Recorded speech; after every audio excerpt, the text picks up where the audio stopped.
नमस्कार साथियों, निर्माण क्लासेज अयोध्या में आपका हार्दिक स्वागत है।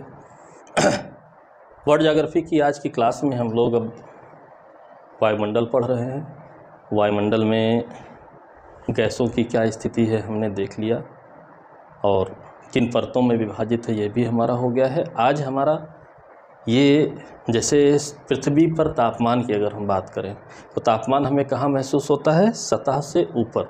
सतह से ऊपर वायुमंडल है, तो इसीलिए वायुमंडल के ही हिस्से में हम सूर्य के तापमान की बात करते हैं कि जो हमें टेम्परेचर मिल रहा है 40 डिग्री, 30 डिग्री, 20 डिग्री, ये क्या है, कैसे है, क्यों है, कहीं ज़्यादा है, कहीं कम है, ऐसा क्यों है। तो तापमान से भी संबंधित कई प्रश्न इस समय आपके लगातार आ रहे हैं और स्टेप बाय स्टेप आ रहे हैं, इसलिए उनको भी मेंटेन करना ज़रूरी है। तो ज़रा आज देखते हैं क्या क्या है हमारे इस टॉपिक में। ठीक है, क्रमशः सूर्य तप एवं तापमान वितरण।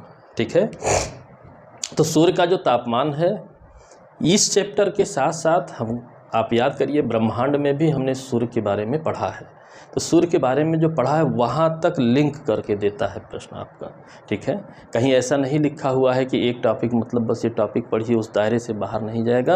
अगर कोई भी लिंक बन रहा है तो वहाँ तक आपका प्रश्न निश्चित तौर पर जाएगा। तो अब देखते हैं क्या क्या है, क्या फैक्ट्स हैं।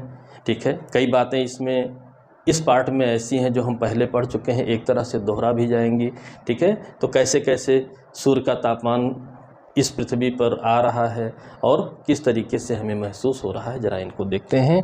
तो सूर्य पृथ्वी से लगभग 13 लाख गुना बड़ा है, ये बात आप पढ़ चुके हैं। यानी सूर्य की साइज बहुत ज़्यादा बड़ी है, 13 लाख गुना पृथ्वी से बड़ी है। ठीक है, अब सोचिए कि सूर्य का ही एक अंश है पृथ्वी, तो जाहिर सी बात है बड़ी ही है। सूर्य एवं पृथ्वी की औसत दूरी लगभग 15 करोड़ किलोमीटर है।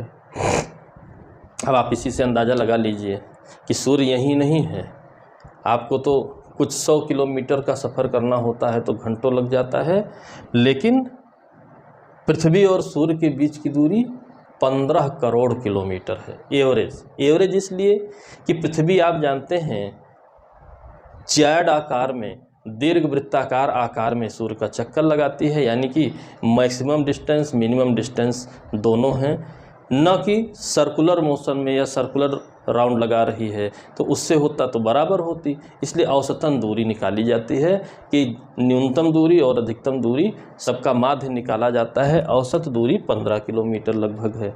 ठीक है, सूर्य की किरणें इस दूरी को लगभग 3 लाख किलोमीटर प्रति सेकंड की दर से तय करके 8 मिनट 20 सेकंड में पूरा करती हैं।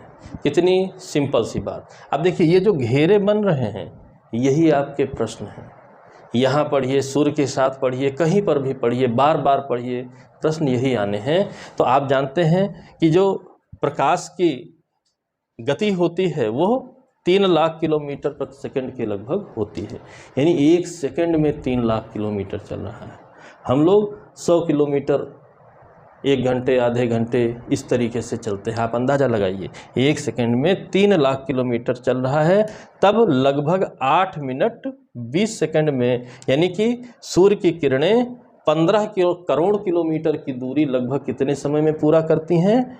8 मिनट 20 सेकंड में पूरा करती हैं। सिंपल सा ये भी प्रश्न है, ये भी आपका आया है। सूर्य की बाह्य सतह जिसे हम कहते हैं फोटोस्फीयर, इसके बारे में भी आप पढ़ चुके हैं, जिसका तापमान लगभग 6000 डिग्री सेंटीग्रेड है। तो आप जानते हैं कि सूर्य की संरचना जब हम पढ़ रहे थे तो कई परतों में बांटकर हमने पढ़ा था। तो जो बाह्य परत थी फोटोस्फीयर का तापमान लगभग 6000 डिग्री सेंटीग्रेड है, जबकि सूर्य के केंद्र में जाएंगे तापमान लाखों डिग्री सेंटीग्रेड है, लेकिन बाह्य सरफेस पर कितना आ रहा है? 600 डिग्री सेंटीग्रेड। आपने पढ़ा होगा साइंस में, बहुत सिंपल सी बात है कि एक औसत तापमान के बाद रेडिएशन शुरू हो जाता है, यानी तापमान का संचालन बहुत तरीके से होता है। पढ़ेंगे अगली क्लास में कैसे कैसे होता है। एक रेडिएशन की कैटेगरी भी होती है, यानी उच्चतम तापमान ट्रांसफ़र होने के लिए किसी माध्यम की आवश्यकता नहीं होती है। ठीक है, तमाम और तरीके से ट्रांसफ़र होने में माध्यम की आवश्यकता पड़ती है, लेकिन रेडिएशन माध्यम हो या ना हो दोनों तरीके से वो स्थानांतरित हो जाता है। तो 6000 डिग्री सेंटीग्रेड है जो सौर विकिरण यानी कि सोलर रेडिएशन के रूप में वितरित होता है। ठीक है, सौर विकिरण रेडिएशन यानी कि माध्यम रहे ना रहे फिर भी तापमान ट्रांसफ़र होगा, अपना स्थान छोड़कर आगे बढ़ेगा। ठीक है, तो ये बात हो गई। अगली बात आती है, सौर विकिरण रेडिएशन इतना तीव्र होता है कि जो किरणें निकल रही हैं प्रकाश विद्युत तरंगों के रूप में होती हैं। यानी कि अगर हम इस विकिरण की बात करें तो ये फोटो इलेक्ट्रिक, ठीक है, वेव्स के रूप में होती हैं, प्रकाश विद्युत तरंगों के रूप में होती हैं। यह इतना तीव्र हैं, इतना फास्ट हैं, इतना ज़्यादा टेम्परेचर है कि इनमें दीर्घ तरंग दैर्घ्य का निर्माण ही नहीं होता है। छोटी छोटी तरंग दैर्घ्य यानी कि तत्काल बाहर निकल रही हैं छोटी छोटी तरंग दैर्घ्य में, तो लघु तरंग दैर्घ्य के रूप में पृथ्वी तक पहुंचता है। यानी कि जो सूर्य से सोलर रेडिएशन चला वो किस रूप में, कैसी तरंग दैर्घ्य के साथ पहुंचा, लघु तरंग दैर्घ्य के साथ पहुंचा। और पृथ्वी सौर विकिरण का लगभग 2 अरबवां हिस्सा यानी 0.0005% ही प्राप्त करती है। अब आप सोचिए कि सूर्य से निकलने वाले विकिरण का मात्र 2 अरबवां हिस्सा पृथ्वी प्राप्त करती है। आज यह हालत है, अगर ज़्यादा प्राप्त करे तो क्या हालत होगी। ठीक है, इसी से एक अंदाज़ा लगाइए। ठीक है, तो ये मात्र 2 अरबवां हिस्सा प्राप्त करती है। इसे ही सूर्य तप कहते हैं, सोलर आइसोलेशन कहते हैं। यानी जो आपकी हेडिंग थी सूर्य तप, आप सोचिए कि इतनी बातें जानने के बाद तब आप सूर्य तप को डिफाइन कर सकते हैं।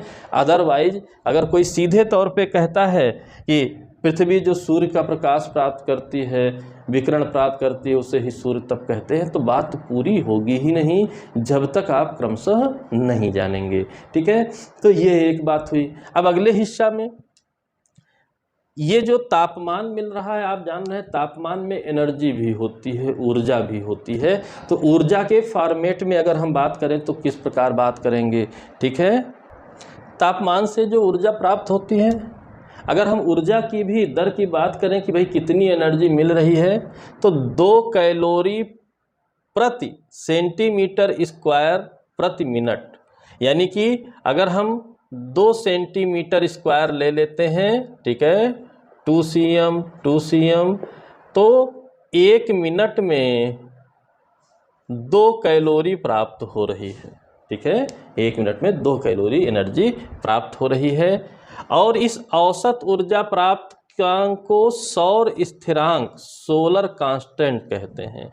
यानी गणना आदि में हम इसी एनर्जी की वैल्यू के आधार पर गणना करते हैं। लगभग 2 कैलोरी है प्रति सेंटीमीटर स्क्वायर प्रति मिनट। 1 मिनट में 1 सेंटीमीटर स्क्वायर में कितना मिल रहा है। ठीक है, 2 कैलोरी मिल रहा है। ये एक बात हुई। अगली बात है हमारी वायुमंडल जो हमारा है, एटमॉस्फेयर जो हमारा है, जिस चैप्टर के अंतर्गत इन टॉपिक्स को हम पढ़ रहे हैं, इसकी बाहरी सतह पर जो विकिरण पहुंचता है, इसकी बाहरी सतह पर, यानी कि हमारा ये ग्लोब है, पृथ्वी है, इसके चारों ओर एक वायुमंडल का आवरण है। पिछली क्लास में हमने पढ़ा इस आवरण का जो बाह्य मंडल है हमारा, एक्सोस्फीयर है, वहाँ पर उस सतह पर जो सौर विकिरण प्राप्त होता है, यानी वहाँ पर जितना सोलर रेडिएशन पहुँच रहा है उसका मात्र 51% ही पृथ्वी की धरातल तक पहुँचता है। यानी कि पृथ्वी के वायुमंडल में आने वाला अगर विकिरण 100% है, अगर उसे 100% माना जाए, तो पृथ्वी की इस सतह पर जहां हम आप खड़े हैं वहां तक पहुंचने में 49% गायब हो गया, सिर्फ 51% हमें मिलता है। रास्ते में खर्चा हो गया। ठीक है, 100 रुपया लेकर के चले थे, कहीं जा रहे थे, 49 रुपया रास्ते में खर्चा हो गया। कितने रुपए के साथ पहुँचे? 51 रुपये के साथ पहुँचे। 51% ही पहुँचता है। अब कहाँ कहाँ गायब होता है, जब हम उष्मा बजट पढ़ेंगे पृथ्वी का, तब उस टॉपिक में इसे पढ़ेंगे। पृथ्वी को ये प्राप्त होने वाले सूर्यतप की मात्रा में परिवर्तन भी होता रहता है। आप बताइए, मतलब 12 महीने 24 घंटे समान रूप से ऊर्जा नहीं प्राप्त होती है। ठीक, जैसे उदाहरण के लिए देखिए, दिन में क्या स्थिति आपकी रहती है जहाँ पर भी आप हैं, रात में क्या स्थिति, सबकी एक स्टेप बाय स्टेप चर्चा होगी। बस हम लोग उदाहरण के तौर पे देख ले रहे हैं कि दिन में ज़्यादा एनर्जी मिल रही है, रात में कम एनर्जी मिल रही है। तो पृथ्वी रोटेट भी कर रही है, रिवोल्यूट भी कर रही है, तो जाहिर सी बात है सूर्य की किरणें कहीं पहुँच रही हैं, कहीं नहीं पहुँच रही हैं, कहीं ज़्यादा पहुँच रही हैं, कहीं कम पहुँच रही हैं, कहीं लंबवत पहुँच रही हैं, कहीं जो है तिरछी होकर के पहुँच रही हैं। बात सिंपल सी है, ठीक है। परिवर्तन भी होता रहता है। जैसे दो समय, साल में 2 बार की एक तुलनात्मक आपका प्रश्न पूछता है, जिसे आप पढ़ चुके हैं, उपसौर पेरिहिलियन जो कि 3 जनवरी को होता है, और अपसौर एपिहिलियन जो कि 4 जुलाई को होता है। ठीक है, 3 जनवरी को निकटतम दूरी पर सूर्य से होती है, लेकिन हम लोग उत्तरी गोलार्ध में हैं, उस समय सूर्य दक्षिणी गोलार्ध में रहता है, तो निकटतम होते हुए भी हम ठंडी महसूस करते हैं, ऐसा आप पढ़ चुके हैं। ठीक है, और 4 जुलाई को अधिकतम दूरी पर होती है, यानी कि कम एनर्जी पृथ्वी को प्राप्त हो रही है, लेकिन उस समय जो आपका सूर्य है वो उत्तरी गोलार्ध में चमकता है लंबवत, तो परिणामतः हमें गर्मी महसूस होती है। तो वो तो हमें क्या महसूस होता है, हमने पहले ही पढ़ लिया है। यहाँ का क्या पर्पज है, यहाँ का पर्पज ये है कि इसका परिणाम क्या निकला, 3 जनवरी और 4 जुलाई की तुलना करें तो 7% अधिक ऊर्जा प्राप्त होती है।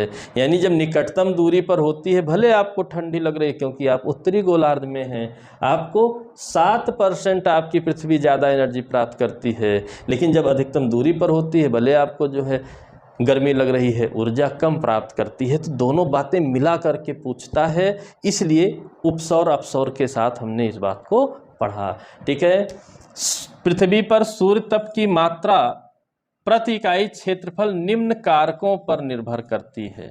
क्या क्या कारक हो सकते, कारक बहुत से हैं, यहाँ पर हमने 3 प्रमुख कारक लिए हैं कि जो सूर्य तप है, सोलर आइसोलेशन है, वो किस पर निर्भर करती है कि 1 इकाई क्षेत्रफल, जैसे हम प्रति सेंटीमीटर स्क्वायर लिए हैं, यहाँ पर कैसा डिस्ट्रीब्यूशन होगा, कब कितना मिलेगा, क्या मिलेगा, यह किन्हीं विभिन्न कारकों पर निर्भर करती है। जैसे धरातल पर पड़ने वाले सूर्य की किरणों का झुकाव, यानी कि जो एंगल है, सन से आने वाले रेज जो हैं, एंगल क्या है, सीधा पड़ रहा है या तिरछा पड़ रहा है। बहुत सिंपल सा, आप टार्च एक लीजिए जिसमें बीम लाइट हो, ठीक है, टार्च को कहीं पर जलाइए, बिल्कुल लंबवत जलाइए, तो आप देखेंगे एक छोटा सा स्पॉट कवर कर रहा है। वहीं पर फिर टार्च को तिरछा करना शुरू करिए तो दीवार पे देखेंगे उस लाइट का दायरा बढ़ता जा रहा है। तो इसका मतलब ये हुआ कि जहाँ लंबवत पड़ रही है वहाँ पर ज़्यादा एनर्जी मिलेगी, क्योंकि कम दूरी यानी कम क्षेत्रफल वो किरण कवर करती है। लेकिन जहाँ पर तिरछी पड़ रही है वहाँ पर क्या होगा, ज़्यादा क्षेत्रफल कवर करती है। तो मान लीजिए 100% जो भी उसके पास एनर्जी है, कम क्षेत्रफल पर वो आपतित होगी तो ज़्यादा एब्जॉर्ब होगा, ज़्यादा क्षेत्रफल पर तो वो एनर्जी फैल जाएगी, तो एक एरिया में कम ही तो होगा। तो वही बात है, किरणों का झुकाव कैसा होता है इस पर निर्भर करता है। वायुमंडल की पारगम्यता आप भी जानते हैं, धूल आदि के कण हैं, अवरोध उत्पन्न कर देंगे, बादल हैं, अवरोध उत्पन्न कर देंगे। आपको भले ज़्यादा गर्मी महसूस होती है, बादल की रातें ज़्यादा गर्म होती हैं, रट के बैठे हुए, रटिए नहीं तो सारा कॉन्सेप्ट डिस्टर्ब हो जाएगा। हम तो यहाँ सूर्य तप की बात कर रहे हैं, जो ये तो गर्मी का कारण पार्थिव विकिरण है, अर्थ रेडिएशन है, ठीक है। सूर्य तप तो बादल ने रोक दिया, ऊपर ही रोक दिया। सूर्य से जो मिलने वाली एनर्जी थी कहाँ मिल पा रही है, नहीं मिल पा रही है। धूल ज़्यादा है, रास्ते में ही उसको टकरा के लौटा दिए, इधर उधर डिस्ट्रीब्यूट कर दिए, एब्जॉर्ब कर लिए, कम मिलेगी। तो पारगम्यता जो होती है वो भी निर्भर करता है, ठीक है। और सारी दिन की लंबाई भी, अब पता चला गर्मी में ज़्यादा गर्मी क्यों लग रही है, दिन की लंबाई ज़्यादा होती है, दिन की लंबाई ज़्यादा होती है। जाड़े में रात जल्दी हो, तो भाई दिन की लंबाई ज़्यादा है तो ज़्यादा समय तक सूरज चमकेगा तो आपको एनर्जी ज़्यादा मिलेगी, टेम्परेचर ज़्यादा मिलेगा। कम समय तक सूरज चमका, रात की लंबाई ज़्यादा है तो कम समय तक चमका, तो कम आपको एनर्जी मिलेगी, कम आपको तापमान मिलेगा। सिंपल सी बात है। तो ये 3 प्रमुख कारक हैं। बाकी रोटेशनल मूवमेंट, रिवोल्यूशनल मूवमेंट सभी पर निर्भर करता है, स्थलखंड जलखंड का वितरण सब पर निर्भर करता है, लेकिन ये मुख्य कारण हैं, इसको जाने रहिए, ठीक है। और साथ में एक कारण यहाँ नहीं लिखा जाता है, अलग से पढ़ा जाता है, आप पहले भी पढ़े हैं, सौर कलंकों के बारे में पढ़े हैं, सोलर स्पॉट्स के बारे में पढ़े हैं। सोलर स्पॉट्स, सौर कलंकों के बारे में आपने पढ़ा है। आप जानते हैं ये जो आपका फोटोस्फीयर है, यहाँ ज्वालाएं जलती रहती हैं, और ये जो ज्वालाएं होती हैं, जैसे हम लोग लकड़ी जलाएं तो लपट दिखती है, वैसे लपट यहाँ पर भी हैं। तो ये जब लपटें, जैसे आपने लकड़ी जलाया होगा तेज़ी से, तो लपट सरफेस छोड़ के भी उड़ जाती है, वैसे ही यहाँ पर भी हैं। तो जब सरफेस छोड़ के उड़ जाती है तो वहाँ पर स्पॉट दिखता है, क्योंकि वहाँ की एनर्जी तो उड़ गई, आसपास की एनर्जी ज़्यादा है तो स्पॉट सा दिखता है। तो ज़्यादा ज्वालाएं उड़ जाएंगी तो इसका मतलब रेडिएशन ज़्यादा हुआ, ज़्यादा एनर्जी डिस्ट्रीब्यूट हो रही है बाहर की ओर। तो सौर कलंकों की संख्या बढ़ने पर सूर्य तप की मात्रा भी बढ़ जाती है, क्योंकि वहाँ से ज्वालाएं ज़्यादा सरफेस छोड़ के आगे बढ़ रही हैं, तो यहाँ ज़्यादा आपके पास एनर्जी पहुंचेगी। और सौर ज्वालाएं यानी कि सौर कलंकों की संख्या कम है, यानी रेडिएशन वहां से कम हो रहा है, तो आपको कम एनर्जी मिलेगी। कॉमन सेंस की बात। अब पता चला सौर कलंक लिख दिया, सूर्य तप की रिसीविंग यहाँ लिख दी, अब आप कंफ्यूज हो गए तो सब कुछ फ्यूज हो जाएगा। कंफ्यूज नहीं होना, बहुत सिंपल सी बात है कि सौर कलंकों की संख्या ज़्यादा है तो ज़्यादा एनर्जी मिलेगी, क्योंकि वहाँ से ज़्यादा आ रहा है। सौर कलंकों की संख्या कम है तो वहाँ से कम आ रहा है तो आपको कम मिलेगा। तो ये 4 कारण हैं। 3 प्राइमरी तौर पर देखा जाता है पृथ्वी के दृष्टिकोण से, एक आपका जो है सौर कलंक सूर्य के दृष्टिकोण से देखा जाता है। तो इसका प्रभाव पड़ता है सूर्य के तापमान पर, ठीक है, यानी कि सन टेम्परेचर किस तरह, तो यही वितरण है इसका कि कितना वितरण हो रहा है, 2 कैलोरी पर सेंटीमीटर पर मिनट जो है, ठीक है, और कितना हिस्सा आ रहा है, 2 अरबवां हिस्सा आ रहा है, ठीक है, 7% मिलता है, ठीक है, झुकाव पर निर्भर करता है, यही सारी बातें हैं, ठीक है। अब हम अक्षांशीय वितरण, अगली क्लास में अक्षांशीय वितरण पढ़ेंगे कि भूमध्य रेखा पर गर्मी हो रही है, पोल्स पर ठंडी हो रही है, पोल्स पे 12 महीने बर्फ़ जमी रहती है, भूमध्य रेखा पर खाली एक स्पॉट है किलिमंजारो पर्वत, जहाँ पर हाइट की वजह से बर्फ़ रहती है, उसकी चोटी ढकी रहती है, बाकी कहीं कुछ नहीं है। कैसे वितरण होता है, मध्य के अक्षांशों पर क्या होगा, तो ये हम अगली क्लास में पढ़ेंगे कि पृथ्वी के ग्लोब पर